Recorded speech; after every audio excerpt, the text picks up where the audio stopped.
Assalamualaikum warahmatullahi wabarakatuh. Sebelumnya saya berterima kasih kepada Bapak Ibu semuanya yang sudah datang hadir di Kombel kita hari ini pada hari Jumat tanggal 16 Agustus 2024 dengan saya sendiri sebagai narasumber. Di sini saya adalah calon guru penggerak angkatan 11 dan saya akan melakukan diseminasi atau penyebaran pemahaman tentang budaya positif. Nah, sebelum kita masuk ke tentang presentasi saya tentang budaya positif, ada baiknya kita dulu ice briefing untuk meredakan semangat Bapak Ibu semuanya. Boleh Bapak Ibu silakan berdiri. Tangan ke atas menggapai bintang, tangan ke samping burung yang terbang, tangan ke depan ikan berenang, duduk yang rapi siap berdoa.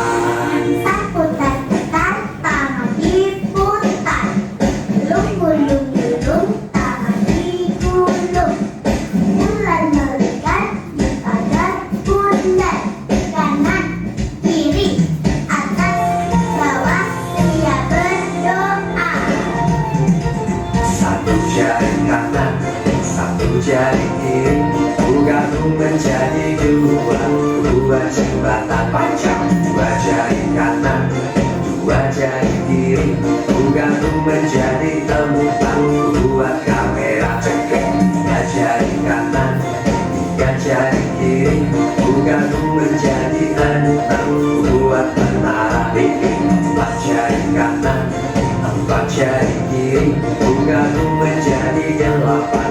Buat telinga licin. Lima jari kanan, lima jari kiri, gabung menjadi 10. Siap berdoa.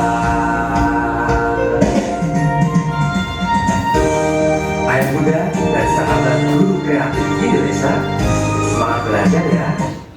Ya, baik Bapak Ibu, kita mulai aktivitas Kombel kita, yaitu tentang budaya positif. Nah, di sini menurut Bapak Ibu, apa itu budaya positif? Kemudian apa contoh yang telah kita terapkan di sekolah ini?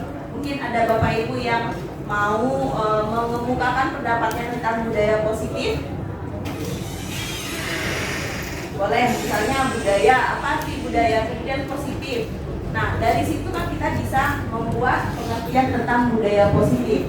Nah, kemudian di sekolah kita penerapan budaya positif itu seperti apa? Mungkin ada Bapak Ibu yang bisa mengemukakan pendapatnya. Silakan berdiri, Bu. Budaya positif itu suatu kebiasaan yang baik yang harus kita miliki dan perlu dibiasakan.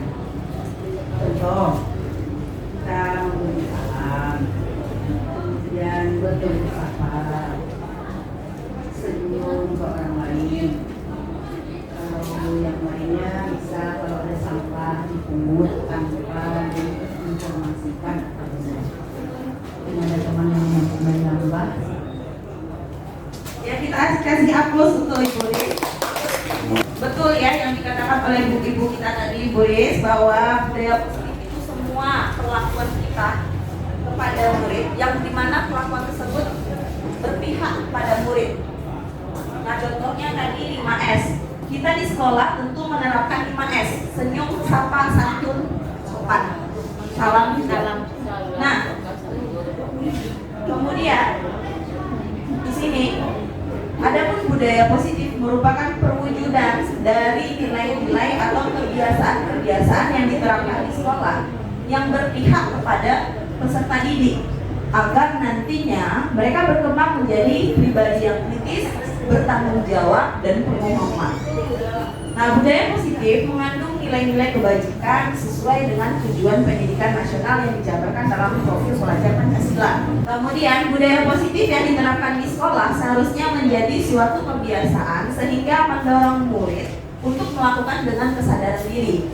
Dengan terwujudnya budaya positif di sekolah membuat murid merasa nyaman, aman, dan menyenangkan di disitulah terjadilah keterlibatan kolaborasi, rasa saling menghargai, dan terciptanya sosial emosional di antara semua warga sekolah. Jadi dengan adanya budaya positif ini diharapkan terwujudnya iklim yang positif, yang inklusif antara semua warga sekolah, baik itu murid, guru, kepala sekolah ataupun warga sekolah lainnya.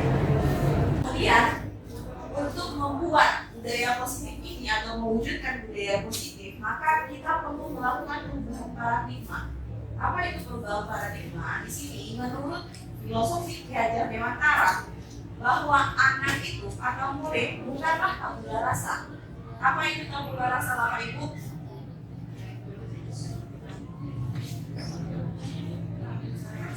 Kalau tabula rasa, kita kan belajar di PMN kemarin Bapak Ibu ya tentang Merdeka Belajar filosofi Ki Hajar Dewantara bahwa anak bukanlah tabula rasa. Apa itu tabula rasa? Nah, di sini tabula rasa maksudnya anak itu bukanlah kertas kosong, ya, tetapi anak itu berupa kertas di mana dalam kertas itu sudah tersirat gambar atau sketsa-sketsa samar.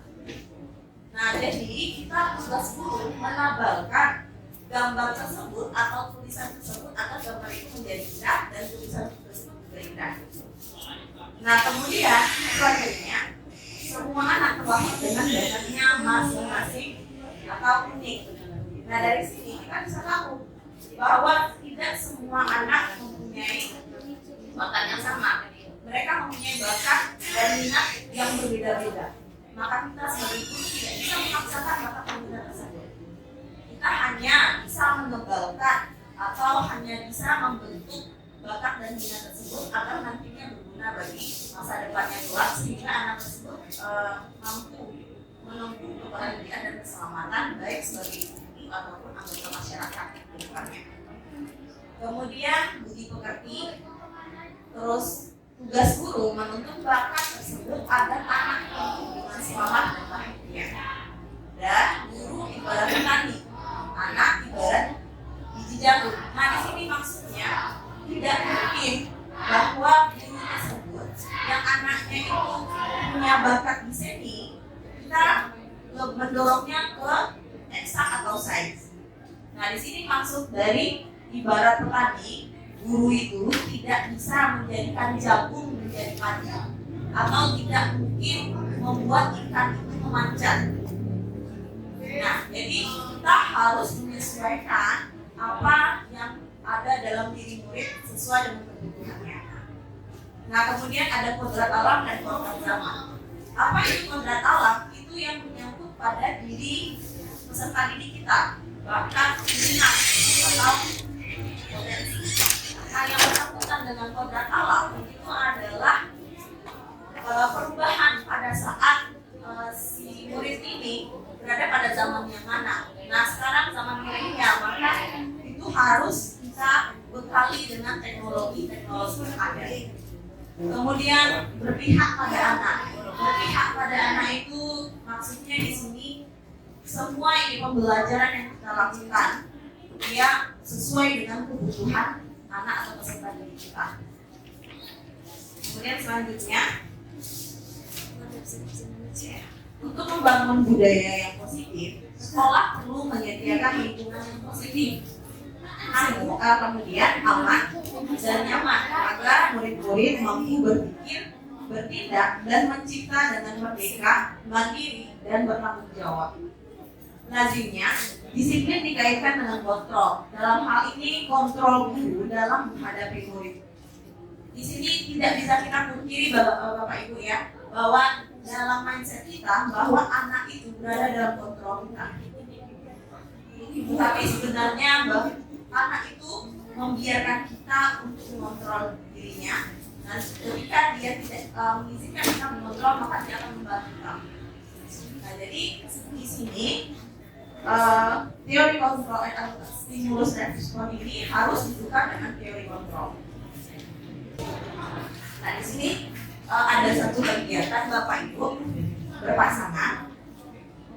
Anda dan teman Anda akan melakukan kegiatan cobalah buka.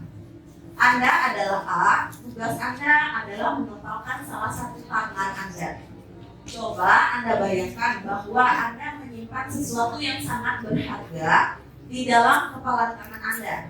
Anda perlu menjaga benda tersebut sekuat tenaga Anda karena begitu pentingnya untuk kehidupan Anda. Tugas rekan Anda yang B adalah mencoba dengan segala cara untuk membuka kepalan tangan Anda. Teman Anda B boleh membujuk, menghardik, mengintimidasi, memarahi, menggoda, menggelitik, bahkan menawari Anda uang agar Anda bersedia untuk membuka kepalan tangan Anda. Cobalah lakukan kegiatan cobalah buka di atas dengan B secara bergantian. Masing-masing A dan B memiliki waktu 30 detik saja. Apa yang terjadi? Nah, di sini kita lakukan kegiatan ini ya, berpasangan Bapak Ibu. Dikepalkan tangannya, bayangkan bahwa di tangan kita ini ada sesuatu yang berharga yang tidak mungkin kita berikan kepada orang lain. Baik, Bapak Ibu coba lakukan yang sepasang ya. Jadi yang satu mengepalkan tangan, yang satu lagi mencoba untuk membuka kepalan tangan tersebut. Nah, apa yang terjadi ketika proses itu berlangsung? Coba Bapak Ibu buka kepala tangannya, dibuka UNS, buka UNS yang jadi A atau B. Nah, jadi Ibu Ica yang membuka tangan Ibu Enes. Jadi, yang betul siapa Ibu Enes? Tadi Ibu Enes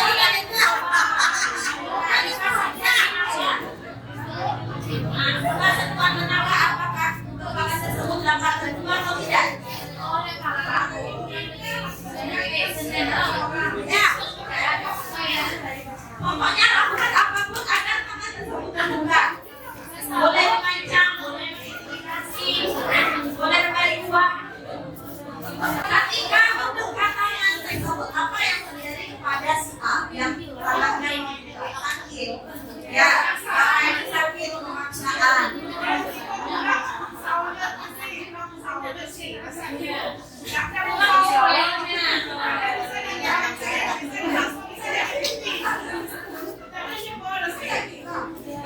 Jadi di sini pada saat terjadi tangan yang si korban atau tangan yang si A tentu merasa sakit. Dengan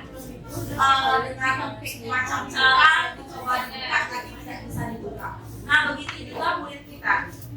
Murid kita tidak bisa mengontrolnya. Ketika kita mengontrol murid dengan berbagai macam hal, tentu akan meninggalkan bekas pada dirinya.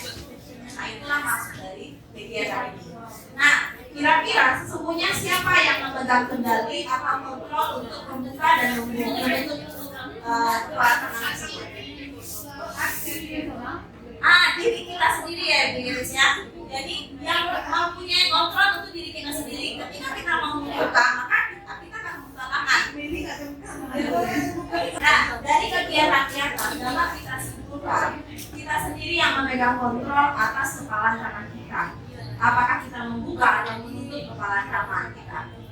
Itu bergantung pada diri kita masing-masing sesuai dengan kebutuhan dasar kita saat itu. Nah, ketika kita misalnya Bapak Ibu Riz dengan Ibu Meli, nah tiba-tiba Ibu Riz membuka tangan. Nah, karena Ibu Meli memberikan uang atau karena Ibu Meli meneliti atau menyogok atau mengancam. Nah, itu kebutuhan karena kebutuhan dasar dari Ibu Riz sendiri. Karena dia merasa terancam, dia mau bertahan hidup.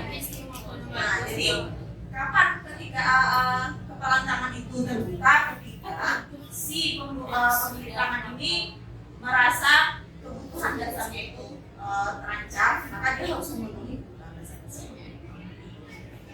Nah, perubahan paradigma teori kontrol. Nah, di sini miskonsepsi tentang teori kontrol. Yang pertama, ilusi guru mengontrol murid. Bapak Ibu sadar nggak bahwa selama ini Bapak Ibu mengontrol murid? Sadar atau tidak Bapak Ibu?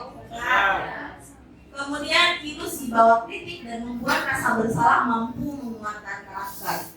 Dan dengan kita kritik, kemudian kita membuat anak tersebut atau murid itu merasa bersalah, mampu menguatkan karakter. Padahal tidak sebenarnya. Nah, ini hanya dalam bahasa karakter saja. Bisa jadi anak melakukan itu di luar konteks. Kemudian ilusi bahwa semua penguatan positif efektif dan bermanfaat, dan ilusi bahwa orang dewasa berhak memaksa. Nah, ini adalah perubahan paradigma teori kontrol, yaitu ilusi kontrol tersebut. Bila kita ingin membuat kemajuan perlahan, sedikit-sedikit ubahlah sikap atau perilaku Anda. Namun, bila kita ingin memperbaiki cara-cara utama kita, maka kita perlu mengubah kerangka acuan kita. Ubahlah bagaimana Anda melihat dunia, bagaimana Anda berpikir tentang manusia, dan ubahlah paradigma Anda. Skema pemahaman dan penjelasan aspek-aspek tersebut tertentu tentang realitas. Nah, jadi ketika kita mau membuat kemajuan, itu intinya dari kita sendiri, motivasi dalam diri sendiri. Begitu juga terhadap murid. Ketika murid mau melakukan perubahan, bukan merupakan motivasi di luar, tapi motivasi dari dalam dirinya. Ketika motivasi intrinsik atau dalam diri itu tercipta, maka apapun kegiatan tidak akan berjalan dengan sebagaimana semestinya dan tidak ada pelanggaran. Nah, selanjutnya perubahan paradigma stimulus respon dengan teori kontrol. Kemudian menurut Bapak Ibu, bisakah kita mengontrol seseorang? Nah, di sini ada dua paradigma. Pertama, stimulus respon. Yang kedua itu teori kontrol. Nah, teori stimulus respon di sini kita mencoba mengubah orang agar berpandangan sama dengan kita. Kemudian teori kontrol, kita berusaha memahami pandangan orang lain tentang dunia. Kemudian untuk stimulus respon, perilaku buruk dilihat sebagai suatu kesalahan. Nah, kadang tidak dipungkiri ya bahwa sekali anak itu berbuat salah, kadang kita menjudge anak itu merupakan anak yang tidak bisa diajak kompromi. Nah, padahal tentu anak tersebut melakukan kesalahan dikarenakan memiliki tujuan sesuai dengan teori kontrol. Kemudian orang lain bisa mengontrol saya itu menurut stimulus respon. Padahal menurut teori kontrol hanya diri sendiri yang bisa mengontrol diri kita. Kemudian saya bisa mengontrol orang lain. Itu menurut stimulus respon. Tapi menurut teori kontrol, orang lain tersebut tidak akan bisa mengontrol diri kita, atau kita juga tidak akan bisa mengontrol orang lain. Kemudian stimulus respon itu pemaksaan ada pada saat kita gagal. Kemudian menurut teori kontrol, kolaborasi dan kesepakatan menciptakan pilihan-pilihan baru. Kemudian stimulus respon, model berpikir menang atau kalah. Sedangkan teori kontrol itu model berpikir menang-menang. Jadi kedua pihak itu menangkan. Kita lanjut di sini.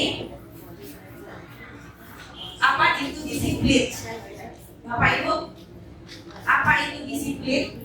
Kita sudah sering mendengar kata disiplin ini ya. Menurut Bapak Ibu, disiplin itu apa? Sesuai dengan komitmen. Kemudian ada lagi Bapak Ibu, apa itu disiplin? Sesuatu yang harus kita jalani sesuai komitmen. Berarti kalau komitmen ada aturan sebelumnya ya waktu itu ya.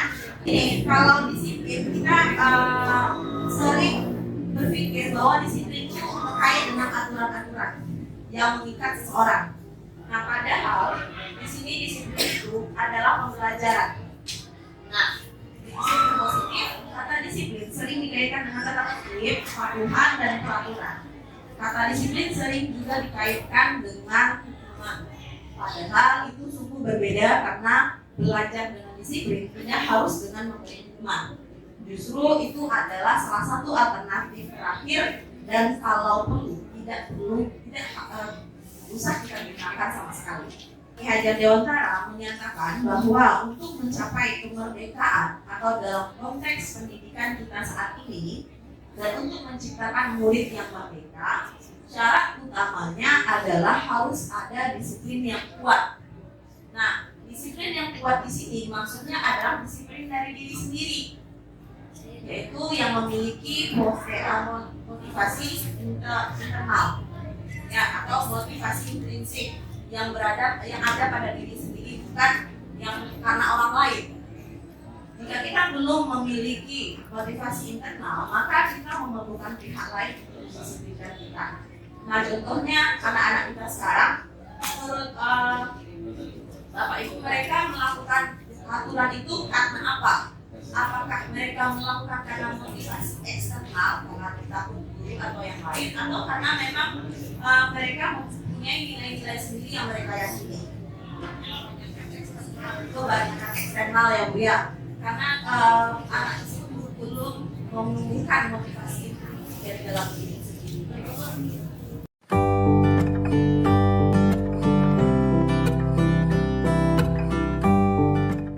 Memiliki anak yang dapat mengontrol diri dengan baik dan bertanggung jawab adalah impian kita semua. Disiplin positif adalah salah satu metode yang bisa dipakai untuk mewujudkannya. Inti dari disiplin positif di lingkup pendidikan adalah pendekatan untuk mendidik dan membina peserta didik yang bertumpu pada upaya membangun pemikiran dan perilaku positif, di mana dalam pelaksanaannya ada kebebasan dan aturan yang disepakati. Saat berdialog dengan para pendidik, hampir seluruhnya punya kesamaan, pernah mengalami terlambat ke sekolah, tidak mengerjakan PR, bolos, berkelahi, dan berperilaku tidak tepat lainnya. Akibatnya, mereka mendapat hukuman seperti membersihkan ruangan kelas, lari keliling lapangan, dipukul, dicubit telinganya, dipermalukan, dan lain sebagainya. Pengalaman tersebut kemudian tanpa disadari diterapkan kembali pada anak didiknya. Kemudian, hal ini akan terus berulang, diwariskan dari generasi ke generasi. Hukuman pada umumnya menyebabkan rasa sakit secara fisik, emosional, atau bahkan keduanya. Bagaimana mengatasi konflik ketika perilaku anak tidak sesuai dengan harapan orang dewasa? Konsekuensi logis di dalam disiplin positiflah jawabannya. Konsekuensi logis adalah konsep paling dasar dalam logika.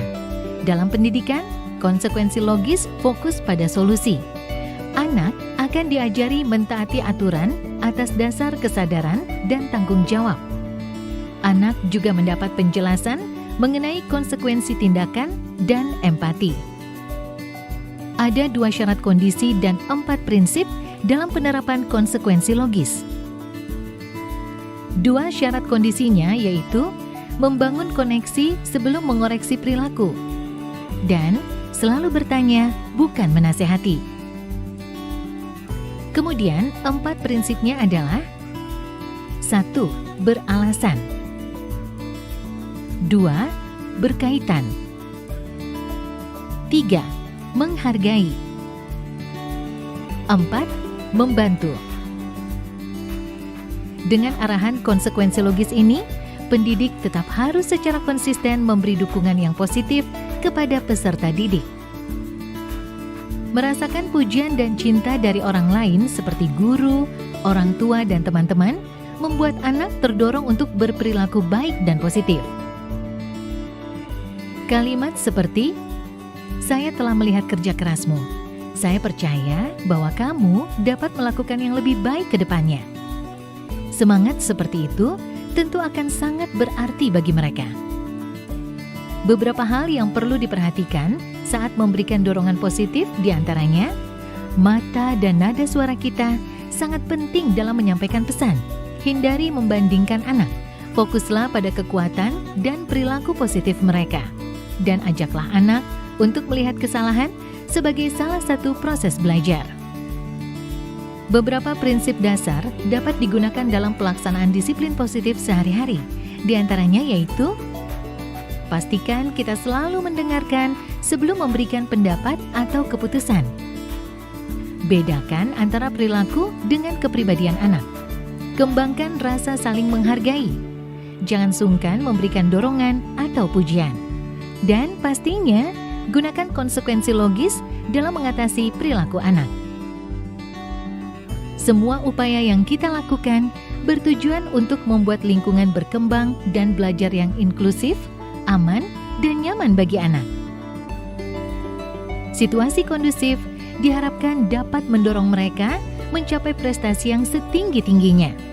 Pendekatan disiplin positif sejauh ini telah menjadi metode yang mendukung agar anak dapat bertumbuh sesuai dengan potensinya dan membuat mereka dengan penuh kesadaran mengerti makna tanggung jawab atas pilihannya.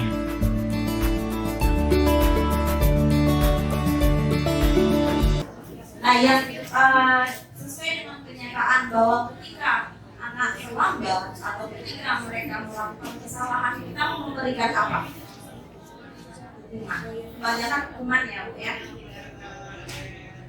Ya, bisa yang tidak seharusnya pada sekolah. Nah, seharusnya kita sebagai guru kita tidak boleh memberikan hukuman tersebut, tetapi sesuai dengan tadi konsekuensi logis. Nah, ketika anak melakukan pelanggaran, nah kita berikan konsekuensinya. Ketika kamu tidak melakukan ini, apa akibat di masa depan? Ketika kamu belajar atau tidur-tiduran atau malas-malasan di kelas, konsekuensi yang kamu dapatkan apa? Nah, tentu anak tersebut akan berpikir mereka ketika tidur-tiduran dan tidak belajar pada saat duha, mereka tidak mendapatkan jawaban karena tidak belajar lagi. Kemudian pada saat luar dan juga rapornya juga tentu akan rendah. Jadi kita sebagai guru bukan memberikan hukuman, tetapi lebih menekankan pada konsekuensi di masa depannya. Ini kunci dari kesuksesan adalah disiplin, yaitu disiplin saat tidak ada pengawasan yang lahir dari diri sendiri. Dengan terciptanya disiplin tadi, maka anak itu akan sukses di kemudian hari karena sudah disiplin dan sudah terbentuk motivasi internalnya. Kemudian yaitu disiplin bukan karena hukuman, kemudian bukan karena iming-iming hadiah, namun karena adanya motivasi dari dalam diri dan kesadaran internal tentang adanya konsekuensi logis dari setiap tindakan. Di sekolah kita menerapkan disiplin fokus pada perilaku baik. Tetapi kita tidak tahu bagaimana perilaku peserta didik kita di luar sekolah. Kan kita tidak ada. Apakah perilakunya masih baik, kemudian bajunya masih rapi. Disiplin positif fokus pada keyakinan karakter murid, sehingga dimanapun mereka berada, perilakunya tetap baik. Nah, di sini pun ketika masih di sekolah, kita banyak melihat bahwa anak-anak itu banyak bajunya itu yang keluar, tidak rapi. Masih di sekolahnya seperti itu, apalagi di luar sekolah kan kita tidak tahu. Nah, seharusnya dengan menanamkan motivasi intrinsik atau motivasi internal, baik di dalam sekolah ataupun di luar sekolah, murid itu tetap berpakaian rapi dan berperilaku baik. Kemudian tentang nilai-nilai kebajikan. Apa itu nilai-nilai kebajikan? Nilai-nilai ini mencakup prinsip-prinsip moral dan karakter yang dapat membentuk perilaku positif dan membangun hubungan yang baik di lingkungan sekolah. Jadi nilai-nilai kebajikan tersebut adalah prinsip-prinsip yang dapat membangun karakter murid. Adapun nilai-nilai kebajikan itu nilai yang disepakati bersama, yang lepas dari suku bangsa, agama, bahasa maupun latar belakang. Kalau nilai kebajikan itu yang kita pelajari sekarang, bahwa kurikulum Merdeka itu ada profil pelajar Pancasila, yaitu beriman, bertakwa pada Tuhan Yang Maha Esa dan bertakwa mulia, berbismillah global, mandiri, bergotong royong, berusaha kritis dan kreatif. Kemudian menurut Years program itu ada toleransi, rasa hormat, integritas, mandiri, menghargai, antusias, kemudian empati, keingin-tahuan, kreativitas, kerjasama, percaya diri, dan kemudian 9 pilar karakter, yaitu cinta Tuhan dan kesegenap ciptaannya, kemudian kemandirian dan tanggung jawab, kejujuran, diplomatis, hormat dan santun, dermawan, suka menolong dan gotong royong, percaya diri, kreatif dan pekerja keras, kepemimpinan dan keadilan, baik dan rendah hati, toleransi, kedamaian dan persatuan. Selanjutnya yaitu teori motivasi, hukuman, dan penghargaan serta restitusi. Adapun teori motivasi perilaku manusia yang pertama yaitu untuk menghindari ketidaknyamanan atau hukuman. Kebanyakan pertanyaan yang muncul dari diri adalah apa yang akan terjadi apabila saya tidak melakukannya. Nah, kemudian yang kedua, untuk mendapatkan imbalan dari orang lain atau institusi.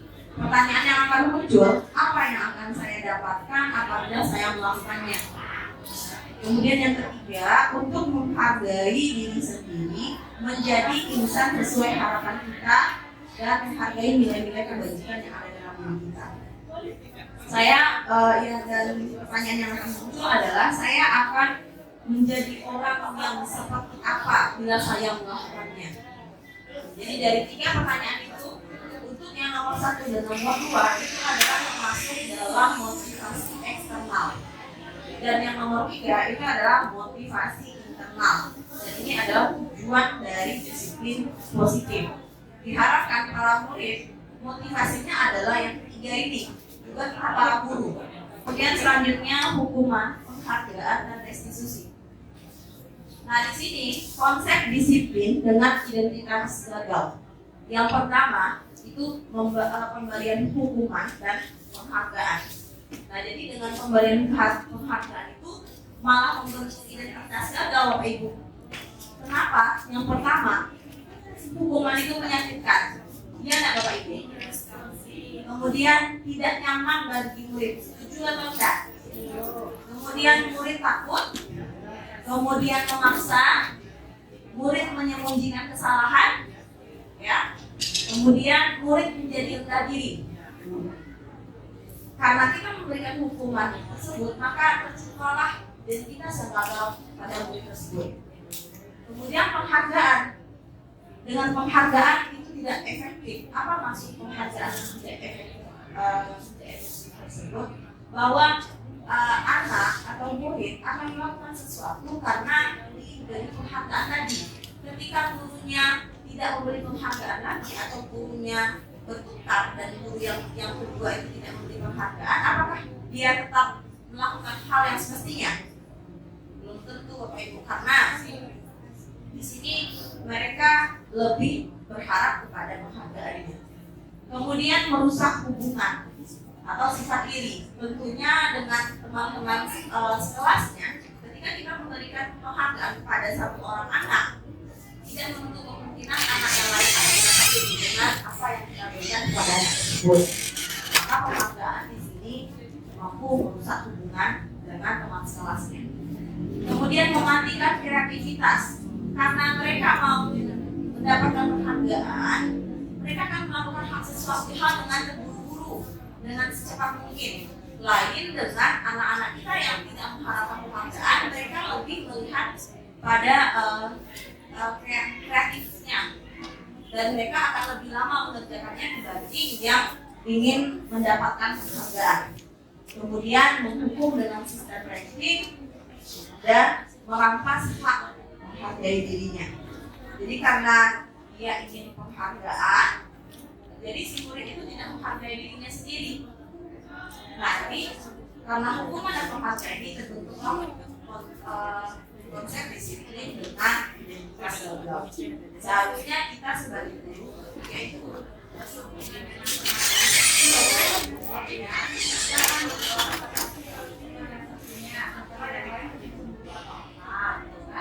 secara memang ya si ini aktif, kan? Kita beri yang bagus, terus bagaimana atau apa cara yang bisa kita lakukan agar si anak yang lain nanti dia tidak merasa cemburu gitu. Ada solusi yang bisa kita lakukan sebagai guru kelas. Kalau misalnya pujian itu kan tadi kan kita kita diharapkan memberikan pujian. Nah, kalau misal penghargaan berupa misalnya kita memberikan apa lalu anak tersebut yang tidak diberikan kepada anak lain, mereka pasti ingin. Nah, bagaimana kita menyikapi anak-anak ini pandai dan kita mau memberikan penghargaan ya. Nah, mungkin di sini kalau menurut Asik lebih baik diterapkan nilainya saja, karena tentu anak yang aktif itu nilainya juga akan tinggi dibandingkan ketika kita memberikan penghargaan yang akan nantinya membuat teman-temannya iri. Kalau memberi motivasi atau semangat boleh, tapi ketika kita memberikan misalnya kita memberikan coklat atau apapun misalnya, tentu yang lain juga ingin jago ya disarankan dia atau jela ya. Mungkin kepada Bu Ramli ingin menambahkan, silakan kepada Ibu Ramli.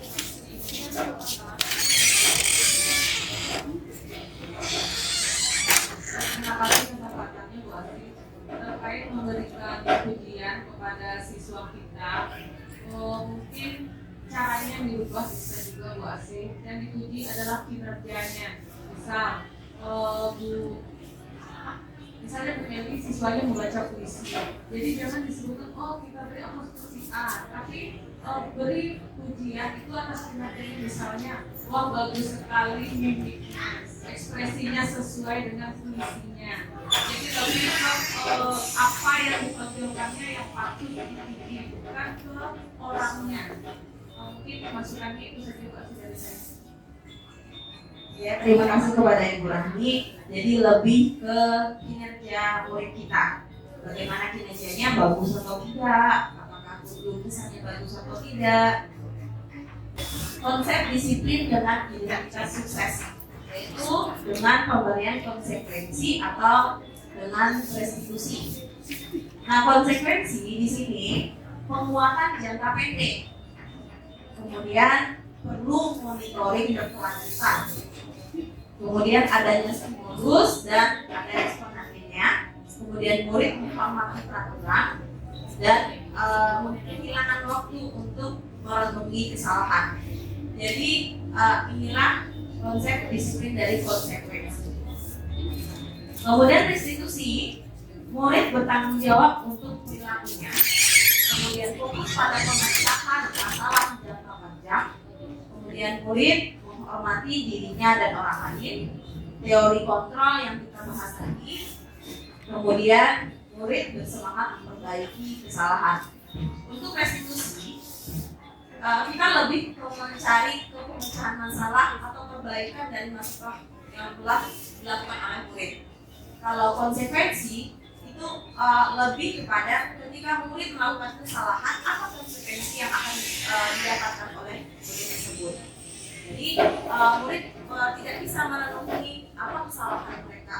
Kalau restitusi, murid merenungi kesalahan, kemudian mencari apa pemecahan dari masalah tersebut. Boleh dikasih yang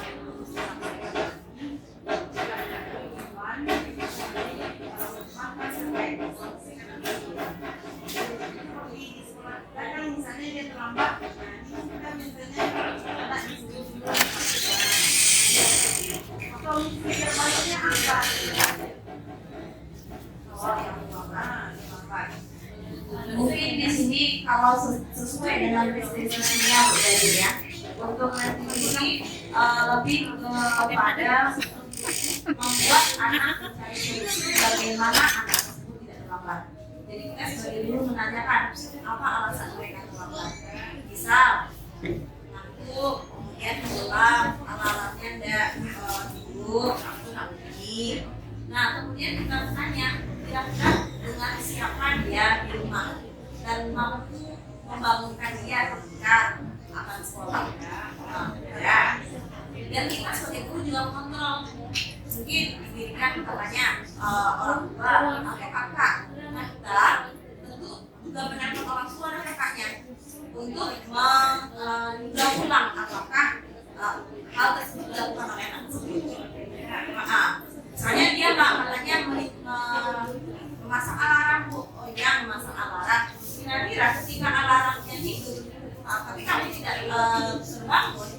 nggak yang membangunkan kamu?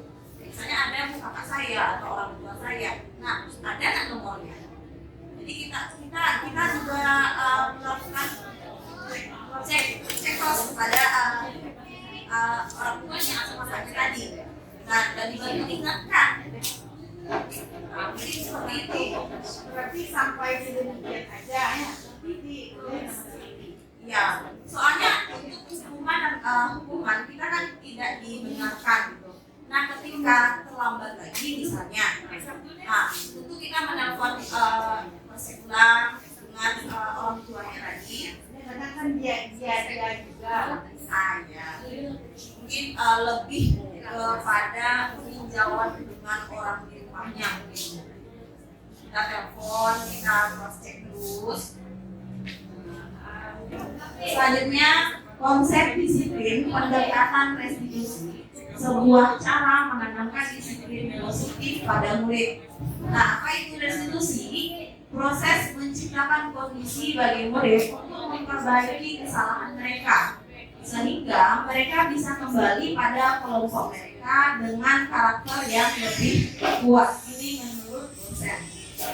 Jadi diharapkan dengan adanya restitusi ini anak mampu memperbaiki kesalahannya dan identitasnya kembali ke kelompoknya dan memiliki karakter yang kuat. Ada ciri-cirinya yaitu bukan untuk menebus kesalahan, namun untuk belajar dari kesalahan, memperbaiki hubungan. Nah, kemudian tawaran bukan paksaan. Restitusi menuntut untuk melihat ke dalam diri. Restitusi mencari kebutuhan dasar yang mendasari tindakan. Restitusi diri adalah cara yang paling baik. Restitusi fokus pada karakter bukan tindakan. Restitusi fokus pada solusi. Restitusi mengembalikan murid yang berbuat salah pada kelompoknya. Dan apakah perbedaan dari hukuman, konsekuensi, dan restitusi? Hukuman, guru menghukum siswa tersebut. Di sini contohnya ketika murid tidak membuat PR yang diberikan oleh guru. Nah, hukuman, guru menghukum siswa tersebut hormat di tiang bendera selama 10 menit, dan guru marah dan mengakibatkan murid tersebut takut. Kemudian untuk konsekuensi, ketika anak atau murid tidak mengerjakan PR, guru memberikan konsekuensi untuk mengerjakan PR-nya saat istirahat atau dikerjakan sebanyak 3 kali lipat. Ini merupakan konsekuensi. Kemudian guru tegas dan siswa menghormati peraturan. Kemudian restitusi, guru menanyakan keyakinan kelas atau keyakinan diri dari murid tersebut dan membantu siswa menyelesaikan masalahnya. Kemudian guru terbuka dan siswa menghormati dirinya dan orang lain. Inilah perbedaan dari ketiganya, antara itu hukuman, konsekuensi, dan restitusi. Selanjutnya itu keyakinan kelas, hukuman, dan penghargaan. Nah, di sini mengapa tidak peraturan saja? Mengapa harus keyakinan kelas? Nah, di situ peristiwanya yang pertama, mengapa kita memiliki peraturan harus menggunakan helm bila mengendarai kendaraan roda 2? Mengapa kita memiliki peraturan 3M, menggunakan masker, mencuci tangan, dan menjaga jarak 1,5 meter pada saat COVID kemarin? Kemudian, mengapa kita memiliki peraturan harus datang tepat waktu pada saat mengikuti pelatihan? Nah, semua ini untuk mendukung motivasi intrinsik, kembali ke nilai-nilai atau keyakinan-keyakinan, lebih menggerakkan seseorang dibandingkan mengikuti serangkaian peraturan. Jadi peraturan bukan peraturan, tapi keyakinan. Jadi dengan mengikuti keyakinan atau nilai-nilai kebajikan yang ada dalam diri mereka, diharapkan terbentuknya motivasi intrinsik. Sehingga ketika peraturan itu tidak ada atau peraturan itu dihapuskan, maka sudah tertanam di dalam diri murid tersebut bagaimana mereka seharusnya berperilaku. Selanjutnya untuk keyakinan kelas. Keyakinan kelas adalah nilai-nilai kebajikan atau prinsip-prinsip universal yang disepakati bersama secara universal. lepas dari latar belakang suku, negara, bahasa, maupun agama.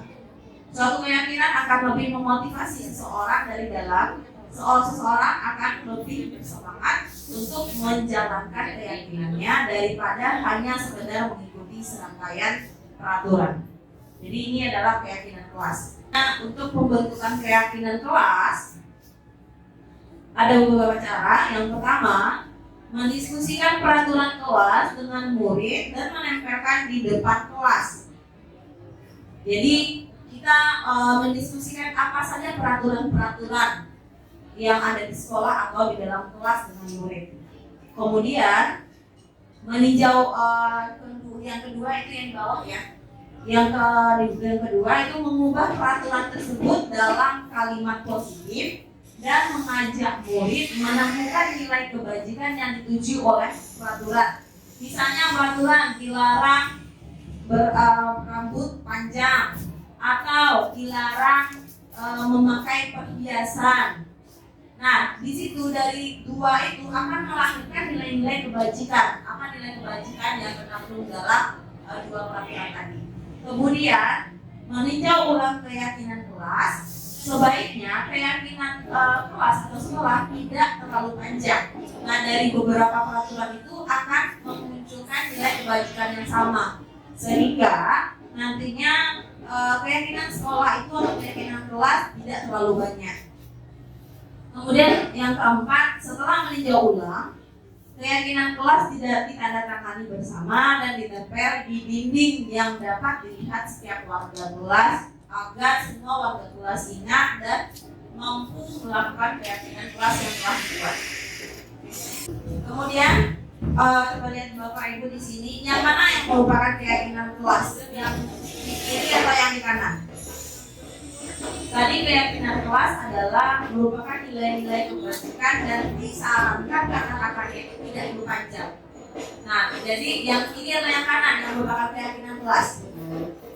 Yang sebenarnya. Untuk yang kiri, datang tepat waktu, mengucapkan salam, kemudian menjaga kebersihan sekolah, berdoa sebelum dan sesudah kegiatan, aktif dalam pembelajaran, tertib. Untuk yang kanan, kami guru dan murid yang saling menyayangi, kami murid yang semangat belajar, kami murid yang peduli dengan teman-teman. Nah, kira-kira yang kiri dan kanan apa Ibu? Yang kiri. Ya, karena di situ terdapat nilai-nilai kebajikan, yaitu menjaga kebersihan, itu berhubungan dengan kesehatan, kemudian berdoa sebelum dan sesudah kegiatan, aktif dalam pembelajaran dan tertib. Nah, jadi seperti inilah keyakinan kelas tersebut. Yang mengandung beberapa dari profil pelajar Pancasila juga boleh. Ada disiplin integritas juga boleh atau kejujuran. Dan untuk selanjutnya, ini yang sudah saya buat keyakinan kelas dengan kelas 12 F6. Yang pertama itu disiplin, kemudian menghargai, kemudian kolaborasi, kemudian menghormati dan gotong royong. Adapun nilai-nilai kebajikannya di situ disiplin, gotong royong, berakhlak, bernalar kritis dan kreatif, mandiri dan bertanggung jawab, juga integritas. Selanjutnya 5 kebutuhan dasar manusia. Yang pertama yaitu survival. Apa itu survival Ibu? Survival apa artinya Bapak Ibu? Bertahan. Bentar adanya ya. Survival itu yaitu kebutuhan untuk bertahan hidup, yaitu dari rasa lapar, haus, dan ini termasuk ke dalam kebutuhan biologis dari murid tersebut. Nah, yang keempatnya yang itu yaitu cinta kasih, diterima, penguasaan, kebebasan, kesenangan, itu adalah kebutuhan dasar yang bersifat psikologis, berkaitan dengan mental dari peserta didik. Cinta kasih yaitu rasa ingin dicintai, rasa ingin dipahami dan diterima oleh guru-gurunya. Kemudian penguasaan, rasa ingin diakui atas prestasi, atas potensi yang mereka miliki. Kemudian kebebasan, rasa ingin tidak terikat dan memilih sendiri apa pilihan mereka terhadap masa depan. Kemudian kesenangan, itu kebutuhan untuk bermain, tertawa, dan di sini pembelajaran yang kita lakukan mungkin lebih dikaitkan dengan permainan agar kebutuhan dasar yang kesenangan ini terpenuhi. Nah, di sini ada sebuah kasus. Ibu Ani, guru kelas 5 di SD Pelita Hati, sedang bingung menghadapi ulah salah satu murid di kelasnya, Agus. Beberapa anak telah datang dan mengeluhkan Agus yang sering kali meminta bekal makan siang mereka dengan paksa. Jika Anda menghadapi situasi seperti itu, Ibu Ani, apa yang Anda lakukan? Menurut Bapak Ibu, kira-kira apa alasan Agus melakukan hal itu? Dari 5 kebutuhan dasar tadi, kira-kira kebutuhan yang mana yang ingin dipenuhi oleh Agus? Apa alasannya? Bisa jadi Agus tidak pernah atau belum pernah bisa mengomong. Misalnya kebutuhan makan, ya, karena dia tidak pernah dan dia merasa lapar. Nah, makanya dia mengambil makanan dari teman-temannya. Kemudian mungkin enggak kebutuhan ingin disayangi, karena si Agus ini ingin mendapatkan perhatian dari orang tua atau dari teman-temannya atau dari gurunya sendiri, atau dengan kebebasan bahwa dia sudah bosan dengan bekal yang diberikan oleh orang tuanya. Bisa jadi dia tertarik dengan bekal dari teman-temannya, atau bisa jadi penguasaan, di mana dengan mengambil bekal dari teman-temannya itu si Agus ini merasa diakui oleh teman-temannya. Atau nanti yang satu lagi ya, berarti kan senang-senang aja, atau iseng-iseng saja. Nah, itu sudut pandang ya Bapak Ibu ya. Jadi kita tidak boleh langsung memarahi anak tersebut. Nah, jadi di sini mungkin untuk mengembalikan dan memperbaiki kesalahan Agus, mungkin bisa kita kembalikan kepada dirinya.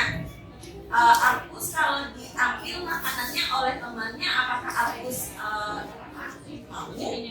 Apakah Agus terima? Nah, kalau misalnya tentu dia akan tanya pada dirinya. Enggak, kalau diambil makanan saya tidak mau. Nah, jadi dia introspeksi sendiri. Nah, jadi kita lakukan di situ berupa pertanyaan-pertanyaan yang akan memancing nilai-nilai kebajikan yang ada pada diri anak. Untuk selanjutnya, dunia berkualitas. Adapun dunia berkualitas adalah tempat khusus dalam pikiran kita, tempat kita menyimpan gambaran representasi dari semua yang kita inginkan. Bisa berisi orang-orang, hal-hal yang apa saja yang terbaik dalam hidup, dan membuat kita merasa bahagia dan terpenuhi kebutuhan dasar. Dr. William Gloucester menyebutnya seperti semacam album foto, sehingga isinya tidak terlalu banyak, hanya akan terdiri dari beberapa hal saja yang sangat signifikan dan benar-benar terbaik dalam hidup, yang membuat hidup menjadi lebih bermakna. Kebutuhan dasar bersifat lebih umum dan universal, sedangkan dunia berkualitas lebih unik dan personal. Nah, begitu juga murid kita. Mereka juga mempunyai gambaran dunia berkualitas mereka. Tentunya sebagai guru, kita ingin mereka memasukkan hal-hal yang bermakna dan nilai-nilai kebajikan yang hakiki ke dalam dunia berkualitas mereka. Bila guru dapat membangun interaksi yang memberdayakan dan memerdekakan murid, maka murid akan meletakkan dirinya sendiri sebagai individu yang positif dalam dunia berkualitas. Karena mereka menghargai nilai-nilai kebajikan yang ada dalam dirinya ataupun yang ada dalam sekolah. Tapi untuk membuat atau memikirkan suatu dunia berkualitas, di sini ada pertanyaan, siapakah orang-orang yang paling penting dalam hidup saya? Tentu keluarga. Misalnya kalau ibu tentu suami, anak, atau orang tua. Kemudian nilai-nilai kebajikan apa yang terpenting dalam hidup saya? Apa nilai kebajikannya? Misalnya apa yang diingin yang paling nilai-nilai yang paling terpenting? Misalnya kejujuran, berkaitan berkaitan dengan integritas. Jadi di situ berkaitan dengan nilai-nilai yang memang terpenting bagi Bapak Ibu semuanya. Kemudian kalau saya menjadi orang yang ideal, karakter atau sifat apa yang saya paling inginkan pada diri saya? Kemudian apa pencapaian saya yang sangat saya banggakan? Kemudian apa pekerjaan ideal bagi saya? Dan ceritakan bagian perjalanan hidup kita di mana kita merasa itulah puncak hidup kita. Kemudian apa yang paling bermakna dalam hidup saya? Inilah pertanyaan-pertanyaan yang akan membangun dunia berkualitas bagi kita sendiri. Selanjutnya yaitu restitusi 5 posisi kontrol. Sesuai yang kita bahas tadi bahwa restitusi merupakan proses menciptakan kondisi bagi murid untuk memperbaiki kesalahan mereka sehingga mereka bisa kembali pada kelompok mereka dengan karakter yang lebih kuat. Nah, 5 posisi kontrol tersebut yaitu yang pertama penghukum, pembuat rasa masalah, kemudian teman, pemantau, dan manajer. Jadi ada 5. Nah, di sini ada sebuah video, mungkin Bapak Ibu bisa lihat di mana posisi kontrol guru tersebut.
Selamat pagi, Pak Udin.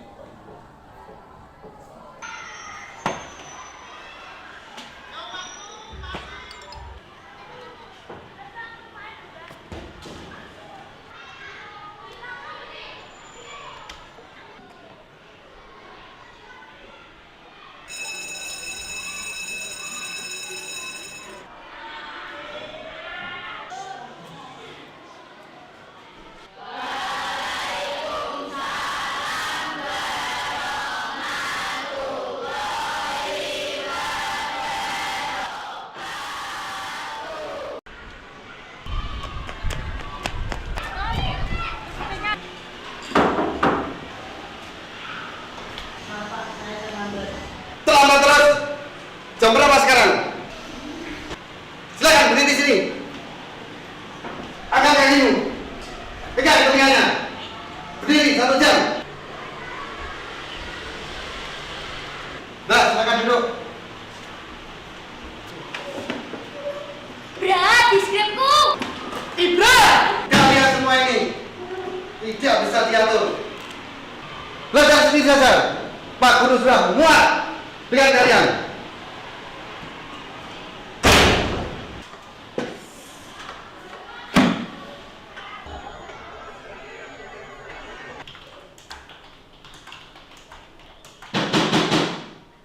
Masuk. Monggo, silakan duduk. Terima kasih, Pak. Ya. Ada apa Pak Udin? Kok tampaknya terlihat sedih sekali. Hari ini sayanya seperti kurang semangat, Pak. Terbawa emosi sama anak-anak.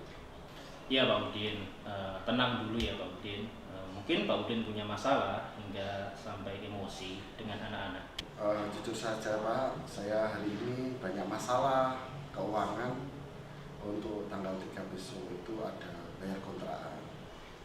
Ya Pak Udin, kami sadar betul bagaimana kondisi Pak Udin sekarang. Mengingat Pak Udin di sini juga Wiyata, kami tahu benar bagaimana kemampuan kami dalam memberikan penghargaan untuk Pak Udin, dan itu sudah kami maksimalkan Pak Udin. Kami tidak bisa melebihkan dari rezeki itu. Hanya pesan saya, semoga Pak Udin tetap bersabar. Lantas bagaimana Pak solusinya agar saya mengajar sama anak-anak tidak sering emosi? Gini Pak Udin, di halaman belakang itu ada papan kayu. Setiap kali Pak Udin merasa emosi, ingin meluapkan amarah ketika anak-anak bersalah, silakan Pak Udin tahan emosi itu. Pak Udin bisa ke belakang, ambil palu dan paku. Setiap Pak Udin ingin marah, lampiaskan satu paku pada palu itu ke kayu itu. Baik Pak, terima kasih saran yang diberikan Bapak. Saya akan coba.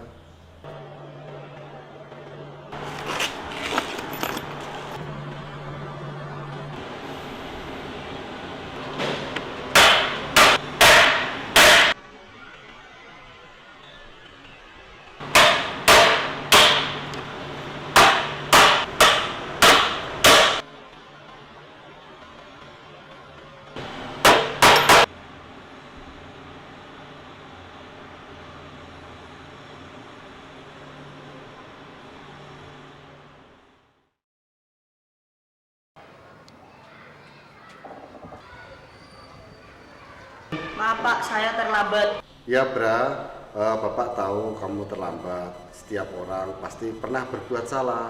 Dulu Pak Udin ketika sekolah juga pernah terlambat. Ya Pak. Yang penting kamu hari ini bisa masuk dan tidak bolos atau tidak sekolah. Pasti kamu punya alasan.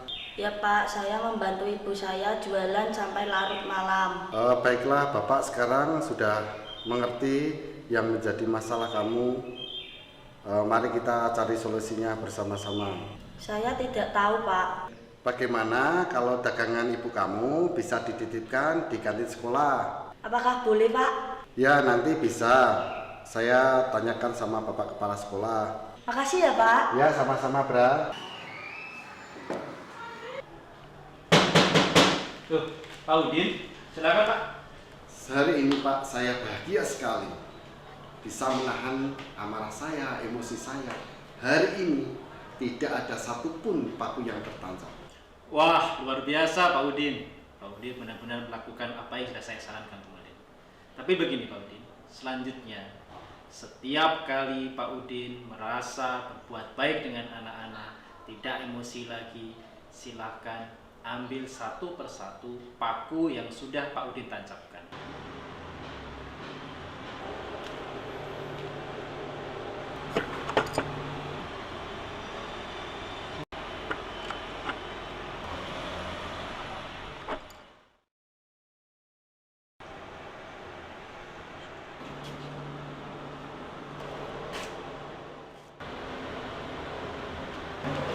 Saya berhasil Pak.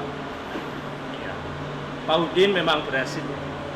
Pak Udin berhasil mencabut seluruh paku-paku yang ada di kayu. Coba perhatikan kembali. Kayu ini apakah sama seperti sebelum Pak Udin memakunya? Banyak sekali lubang-lubang yang tersisa pada paku. Itulah yang dirasakan anak-anak kita. Tapi kalimat kata-kata yang sudah kita keluarkan tetap membekas pada hati mereka, dan sampai kapanpun itu akan selalu diingat oleh mereka.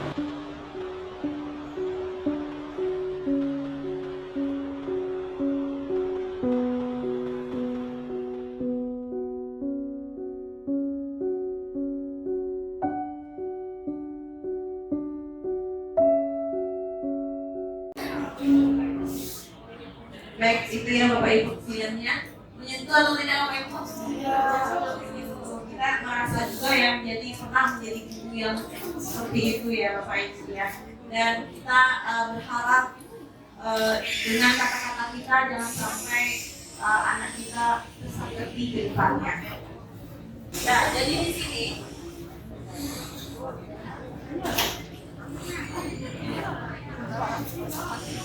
berdasarkan teori kontrol tadi, 5 posisi kontrol tadi. Yang pertama itu sebagai penghukum, pembuat merasa bersalah, teman, dan pemantau dan manajer. Nah di sini penghukum dengan menghardik, menunjuk-nunjuk, menyakiti, menyindir. Nah tentunya kalau kamu tidak melakukannya, awas ya, rasakan nanti. Kemudian hasilnya tentu ada. Mungkin di sini enggak, mengetahuan ada di sekolah lain. Gitu. Kemudian memberontak, menyalahkan orang lain dan berbohong, itu hasilnya. Kemudian murid meletakkan guru di luar dunia berkualitasnya. Dia tidak ingin guru tersebut masuk ke dalam dunia berkualitasnya. Kemudian murid berkata, biarkan saja, nanti juga malam lagi. Kemudian dampak pada murid, dia akan mengulangi kesalahan lagi. Untuk yang membuat merasa bersalah, itu kriterianya di sini dilakukan dengan berceramah, dengan tak lemah lembut, dan mengatakan seharusnya kamu seperti ini. Nah, ibu merasa kecewa, kok kamu melakukan ini lagi? Gimana kalau nanti ibu dimarahi oleh kepala sekolah lagi? Kamu tidak kasihan sama ibu. Sedangkan kita melakukan kata-kata seperti itu, kamu tidak sayang dengan ibu, kenapa melakukan ini lagi? Nah itu kita kontrolnya sebagai pembuat merasa bersalah. Nah kemudian menyembunyikan, hasilnya di sini adalah menyembunyikan, kemudian menyangkal untuk berbohong. Kemudian kaitan dengan dunia berkualitas, murid meletakkan guru di dalam dunia berkualitas. Kemudian murid berkata, maafkan saya. Jadi karena merasa kasihan dan tidak ingin gurunya dihukum, mau tidak mau mereka akan melakukan aturan tersebut. Kemudian akan berdampak bahwa si murid akan merasa merendah diri. Kemudian identitas berhasil atau sukses, itu juga kontrol dari luar. Yang pertama itu kontrol sebagai teman dan pemantau. Nah, teman di sini itu membuat alasan-alasan untuk muridnya. Kemudian contohnya itu, ayolah lakukan demi ibu. Masa kamu tidak mau? Ingat tidak, ibu pernah bantu. Jadi di sini kriterianya, kalau kita melakukan kontrol sebagai teman, kita menyelesaikan apa yang masalah yang telah dilakukan anak kita. Oke, nanti ibu bantu urus, tenang aja. Nah, itu termasuk ke dalam kontrol teman. Kaitan terhadap yang hasilnya itu nanti anak tersebut akan ketergantungan. Kemudian kaitan dengan dunia berkualitas, murid meletakkan guru sebagai orang yang sangat penting di dunia berkualitas. Dan si murid akan berkata, saya pikir bapak atau ibu teman saya. Ternyata begitu. Jadi ketika kita tidak menolongnya lagi, maka mereka akan berkata, saya pikir ibu teman saya yang selalu menolong saya. Ternyata sekarang tidak. Kemudian dampak pada murid tentu akan lemah, tidak mandiri dan tergantung. Pada posisi memantau, di sini guru berbuat menghitung dan mengukur. Perkataannya apa peraturannya, apa konsekuensinya. Kemudian hasilnya, murid akan menyesuaikan diri bila diawasi. Dan kaitan dengan dunia berkualitas, murid meletakkan guru peraturan dan hukum di dunia berkualitas. Murid akan berkata berapa banyak bintang yang harus saya peroleh, berapa halaman yang harus saya tulis. Kemudian dampak pada murid menitik beratkan pada sanksi atau hadiah untuk dirinya. Ini masih motivasi eksternal.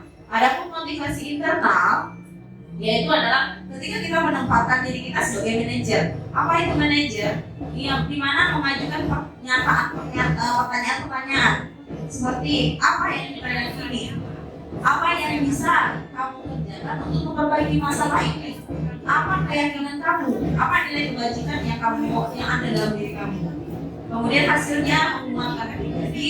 Kaitan dengan dunia berkualitas adalah murid meletakkan dirinya sebagai individu yang positif dan dalam dunia berkualitas. Kemudian murid berkata, bagaimana caranya saya bisa memperbaiki keadaan. Dan dampak pada murid tentu akan mengevaluasi diri, bagaimana cara memperbaiki diri. di sini ada beberapa pernyataan. Nah, di sini tugas Bapak Ibu melihat apakah di bagian mana kontrolnya. Untuk yang pertama, saya kecewa sekali dengan kamu. Menurut Bapak Ibu, siapa yang mengatakan ini?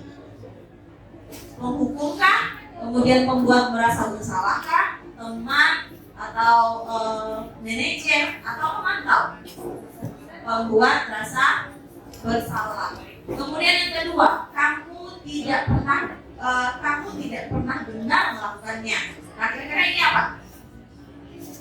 Dikatakan oleh siapa? Di antara 5 posisi kontrol tadi. Lebih kemana Pak Ibu? Menghukum. Karena di sini ini yang lebih menjudge anak, kamu tidak pernah bisa melakukannya. Salah terus. Kemudian, ayolah, lakukan demi ibu. Nah, ini apa? Teman.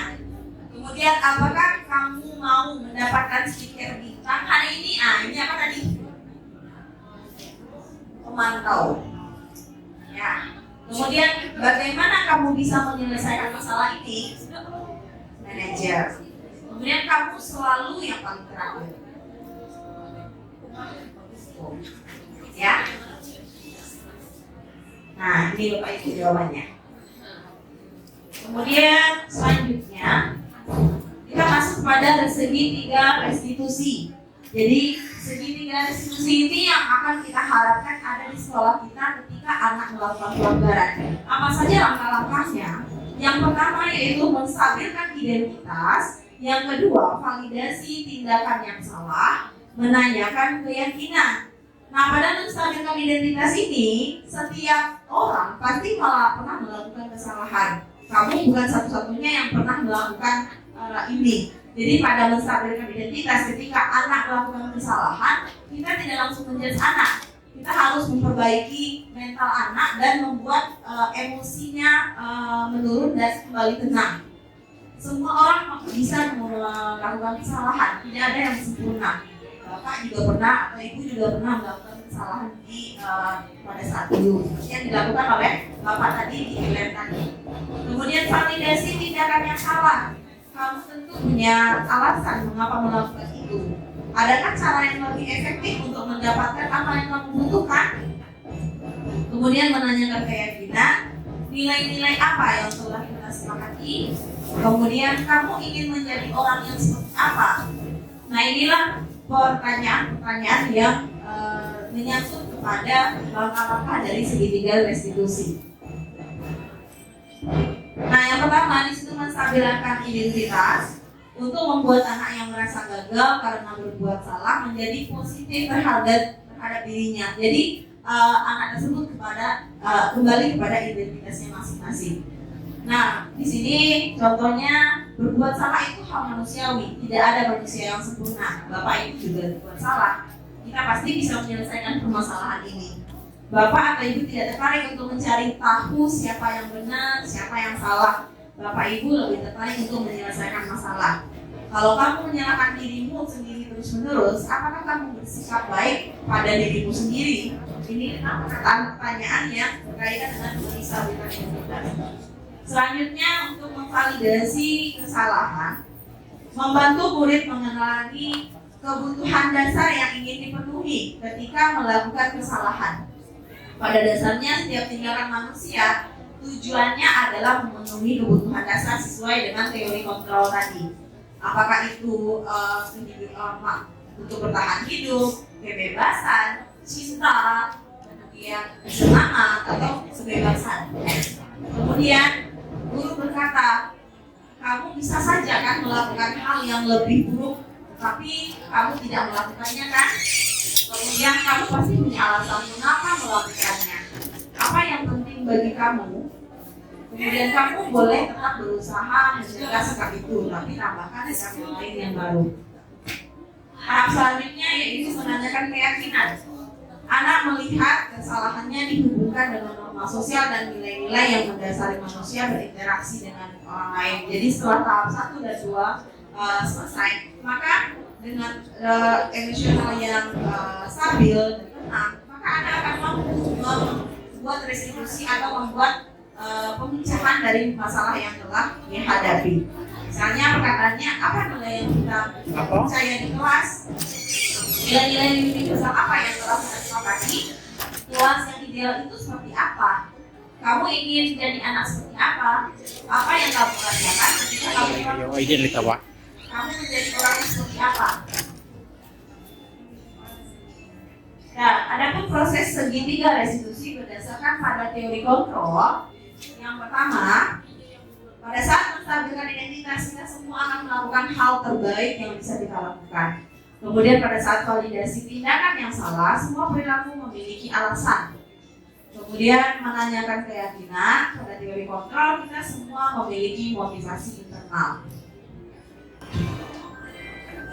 Adapun contoh dari kasus segitiga restitusi ini, misalnya pada kegiatan ekstrakurikuler, pada hari Rabu Talita tidak mengikuti kegiatan pramuka yang merupakan ekstrakurikuler wajib di sekolah. Ia pun tidak memberikan keterangan kepada pembina tentang ketidakhadirannya. Keesokan harinya Talita dipanggil Bu Hesti untuk dimintai keterangan. Nah, di sini terjadilah percakapan. Assalamualaikum Talita. Waalaikumsalam Bu. Kemudian Bu Talita berkata, Talita, tadi dapat kabar dari pembina pramuka, Sabtu kemarin kamu tidak ikut ekstra pramuka ya? Iya Bu, maaf. Soalnya saya buru-buru pulang karena mau diajak ayah pergi piknik ke Malang. Nah, kemudian, wah pasti itu sangat menyenangkan. Ibu juga pasti sangat senang jika diajak piknik. Namun, apakah yang kamu lakukan sudah sesuai dengan aturan sekolah? Nah, kira-kira tahap yang dilakukan Bu Hesti di sini sudah masuk ke tahap mana ya Bapak Ibu? Ya, di tahap mana? Tadi kan ada 3 Bu. Menstabilkan identitasnya atau menanyakan memvalidasi kesalahan atau menanyakan keyakinan. Menstabilkan identitasnya. Ini kan di sini udah ada 2 di situ Bu. Wah pasti itu sangat menyenangkan. Bu Hesti juga pasti sangat senang jika diajak piknik. Jadi di sini Bu Hesti mengajak bahwa itu sekitar santai loh. Dia telah melakukan kesalahan. Ya, nah kemudian di sini barulah masuk. Apakah yang kamu lakukan sudah sesuai dengan aturan sekolah? Berarti ini menanyakan keyakinan. Kemudian tadi saya berkata tidak Bu, soalnya saya tidak ikut ekstra pramuka tanpa izin. Kemudian kamu masih ingat dengan keyakinan sekolah kita? Kira-kira apa keyakinan yang belum kamu terapkan? Seperti mengikuti kegiatan sekolah Bu. Nah, kira-kira apa yang bisa kamu lakukan agar kamu bisa menerapkan apa yang sudah kamu yakini? Nah, di sini kita masuk kepada mencari solusi atau menanyakan kepada siswa atau murid apa solusi yang bisa dilakukan agar kesalahan tadi bisa diperbaiki.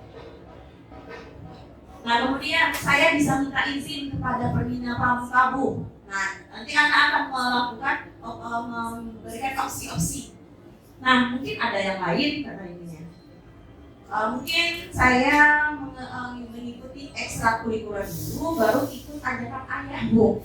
Nah, di sini kan baru Ibu Hesti mengatakan berarti kamu sudah paham bahwa kita harus tertib aturan sekolah. Nah, barulah nanti sudah terjadi restitusi dan menyerahkan kembali si Talita masuk ke kelasnya. Jadi inilah praktek dari segitiga restitusi Bapak Ibu. Sebenarnya mungkin sudah kita lakukan, cuma langkah-langkahnya bisa jadi terbalik-balik. Nah, yang penting udah dilakukan restitusi, berarti kita udah menerapkan restitusi itu di sekolah. Segitiga restitusi. Nah, di sini saya melakukan segitiga restitusi dengan murid saya di kelas 12 FA. Dan kebetulan kemarin murid saya yang di F8 ada masalah juga, ada di pengaduan dari beberapa guru yang mengatakan bahwa dia tidak sering tidak hadir. Nah, di situ saya melakukan pendekatan dan pertanyaan-pertanyaan untuk menggali kenapa dia melakukan hal seperti itu. Nah, mungkin bisa diterapkan bagi Bapak Ibu yang ada anak muridnya melakukan pelanggaran, jadi jangan diberikan hukuman tetapi didekati dulu dengan segitiga restitusi. Baiklah, ini yang kita tunggu selesai sudah kompel kita. Mungkin ada pertanyaan mengenai apa yang telah kita pelajari saat tadi. Ada Bapak Ibu yang mau bertanya? Karena tadi kan udah ada yang bertanya ya. Ya, Memet.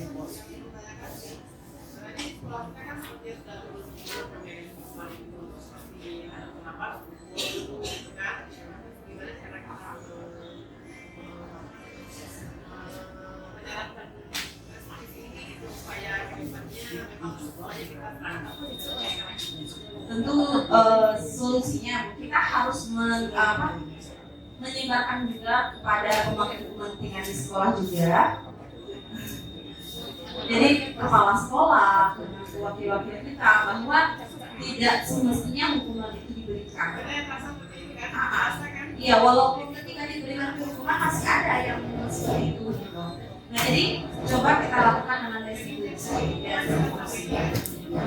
Jadi mungkin lebih ke pemangku kepentingan kita, Bu. Jadi lebih ke mana diskusikan secara bersama apa yang sebaiknya kita lakukan agar nantinya murid itu selamat dan bahagia di masa depan.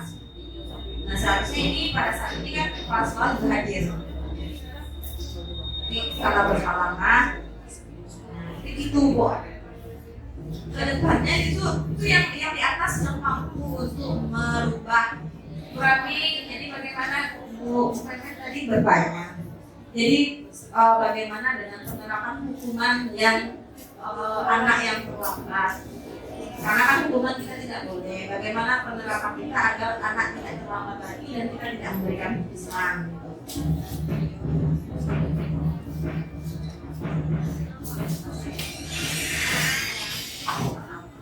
Baik, Assalamualaikum warahmatullahi wabarakatuh. Terkait hukuman dan konsekuensi ya Bapak Ibu. Kalau terlambat seperti apa? Apakah hukumannya tidak boleh diberikan? Atau konsekuensi seperti apa yang tepat untuk keterlambatan? Idealnya Bapak Ibu, untuk yang terlambat ini memang konsekuensi yang diberikan itu adalah konsekuensi yang berhubungan dengan keterlambatannya. Misalnya apa? Saat dia terlambat, apa yang dirugikan? Misal, dia ketinggalan pelajaran. Contohlah pelajarannya jam pertama matematika, sehingga dia terlambat belajar matematika, diproses di BK, akhirnya waktunya semakin banyak atau terlambatnya dan semakin tertinggal pelajarannya. Idealnya konsekuensi yang diberikan adalah bagaimana cara anak ini mengejar keterlambatan kehilangan tadi dalam belajar matematika. Tapi masalahnya Bapak Ibu, kita masih kesulitan, sekolah masih kesulitan menentukan teknis yang tepatnya seperti apa. Siapa yang mengawasi, siapa yang bertanggung jawab akan konsekuensi yang diberikan oleh anak ini. Siapa yang memantau seperti itu. Selalu di sana sekolah menunggu kendalanya. Nah, mungkin melalui forum ini ada tidak Bapak ini bisa mengusulkan formulasi yang tepat seperti apa? Karena seperti yang kita jalani sekarang ini kan, anak disuruh siram bunga atau cabut rumput, ya tidak ada hubungannya dengan keterlambatan. Tapi Bapak Ibu, sampai saat ini baru itu hukuman mendidik yang itu masih hukuman ya, walaupun dia mendidik tapi masih hukuman yang bisa pantauannya lebih mudah terpantau oleh guru piket. Bisa dipertanggungjawabkan apakah mereka sudah melakukan atau belum. Jadi seperti itu Bapak Ibu. Nah, kira-kira itu bagaimana caranya, teknisnya seperti apa? Apakah mungkin Bapak Ibu punya usul teknisnya bagaimana? Kalau untuk segitiga restitusinya, saya rasa di BK itu sudah seperti itu pembinaannya di ruang BK. Cuma teknis pemberian konsekuensinya lagi untuk siswa kita. Untuk mengambil kebijakan ini supaya terlaksana tentu butuh dukungan seluruh warga sekolah. Nah, formulasinya itu yang sekolah belum mampu untuk menerapkan bagaimana caranya supaya konsekuensi yang berhubungan dengan keterlambatan itu bisa terlaksana dengan baik. Ini jadi PR kita bersama Bapak Ibu, karena kami pun belum menemukan gimana caranya, teknisnya seperti apa, pertanggungjawabannya bagaimana, pemantauannya ke siapa diberikan. Mungkin itu Bu Memen jawabannya, pastinya jawabannya tetap ngambang ya Bu Memen, tidak ada kepastian. Nah iya, khususnya iya. Oke, itu juga boleh, tapi ke siapa? Setorannya disuruh percaya. Ini bahkan wali kelas, apakah nanti akan terpantau wali kelas juga banyak? Nah itu.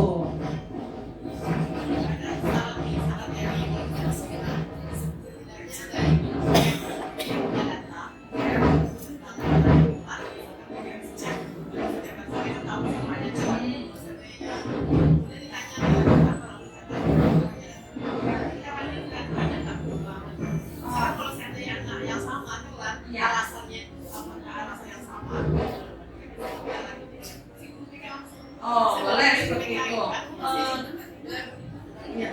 Kebetulan itu juga sudah ada yang diusulkan oleh Bu Siti, sudah dibuat form yang khusus terlambat dan izin, jadinya terlihat siapa aja yang itu, apakah itu aja orangnya, tanggal berapa saja dia, ya. Nah itu kan ada diisi kolom keterangannya, bisa diisi di situ alasannya apa. Cuma seperti ini Bapak Ibu, seperti yang kepala sekolah bilang, kadang ada yang hilang. Kita tidak bisa menyamaratakan siswa yang terlambat. Contoh seperti ini, anak yang terlambat dengan mimikukan menangis itu tidak bisa sama penanganannya dengan yang terlambat yang terjadi di sini santai-santainya. Nah, itu perlu juga kita pahami, kita telusuri lebih dalam. Kenapa dia terlambat? Kenapa Bapak Ibu? Terkadang siswa yang tidak biasa terlambat, dia sangat takut kalau sesekali terlambat.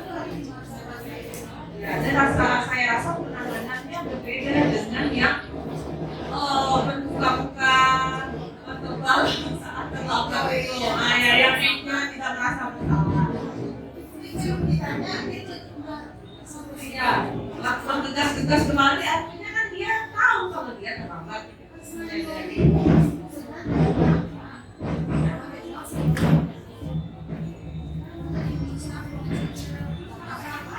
itu artinya apa? Memang kita punya peraturan, tapi tentu ada pertimbangan-pertimbangan tersendiri terhadap kondisi-kondisi seperti itu. Ya, nggak harus.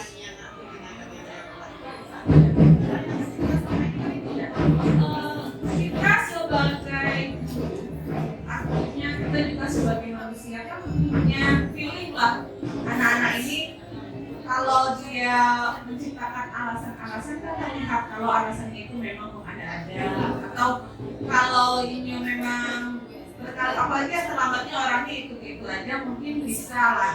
Tapi kalau untuk yang kasus-kasus seperti yang saya sebutkan tadi, kasus-kasus dia biasanya tidak melanggar, mungkin bisa kita berikan dia oke lah, ada konsekuensinya, tapi tidak sama perlakuan kita terhadap orang yang biasa terlambat.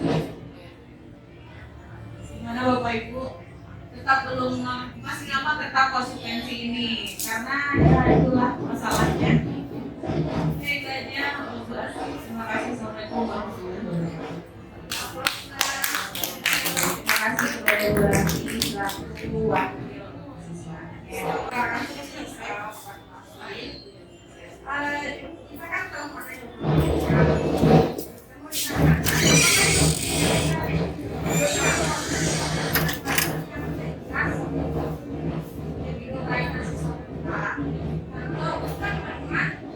di sini Bapak itu memang ada anak terlambat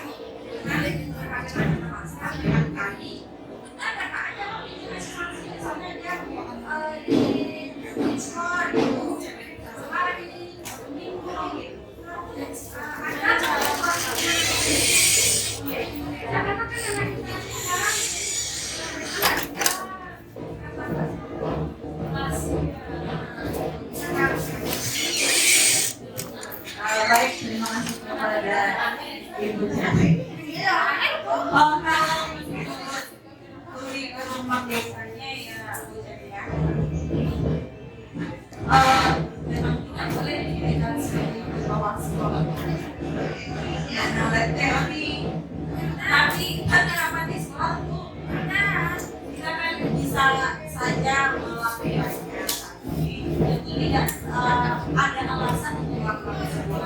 Jadi karena itu dia karena kalau terus melakukan dan dia tidak menyadari kesalahan tersebut. Nah, berarti memang dari motivasi dari dirinya sendiri yang kena. Memang tidak ada motivasi dari dirinya.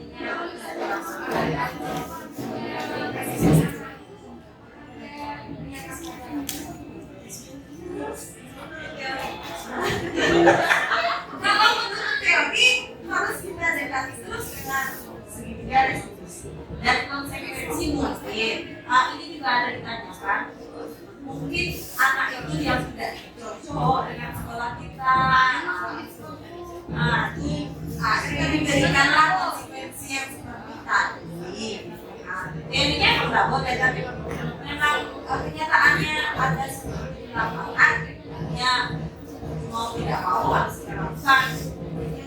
Tapi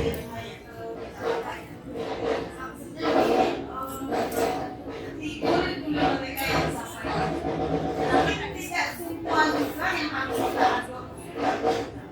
Bukan harus bisa terima semua. Sebab ibu pernah ikut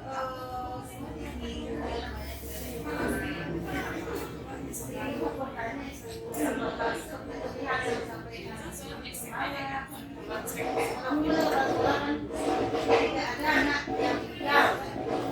Namanya itu kepala sekolah mereka lebih sesuai dengan kesepakatan atau jangan sekolah saja. Seperti kemarin di bukan guru yang meninggalkan. Ya, sebenarnya yang anak pulau kali apa? Anak tiga kali itu lagi berdasarkan apa? Ya sebenarnya tidak salah juga meninggalkannya, kan memang dia terbukti dia melakukannya.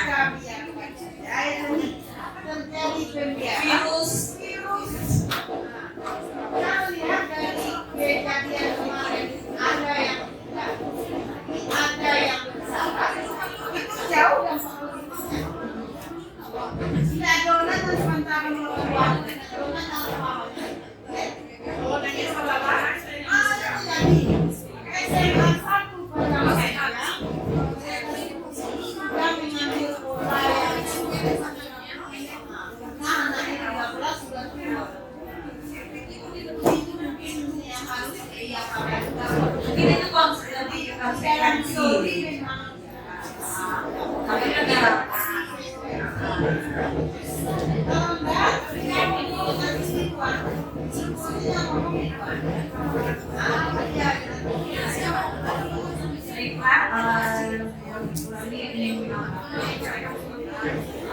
masalah kenaikan kelas teorinya siswa yang tidak naik pada umumnya status tidak naik itu tidak membawa perubahan yang signifikan untuk perubahan sikap maupun perubahan tingkat kognitif. Itu makanya kenapa alasan tidak naik kelas adalah opsi terakhir dari keputusan yang akan diambil oleh kita. Tapi kita juga harus ingat kurikulum TK sangat mengedepankan pembentukan karakter, ya. Syarat kalau tidak mendapatkan karakter, kenapa ada snapgram kalau karakter C dan tidak naik kelas? Nah, jadi sebenarnya boleh tidak menaikkan kelas, tapi itu memang benar-benar opsi terakhir dengan pertimbangan yang sangat dalam.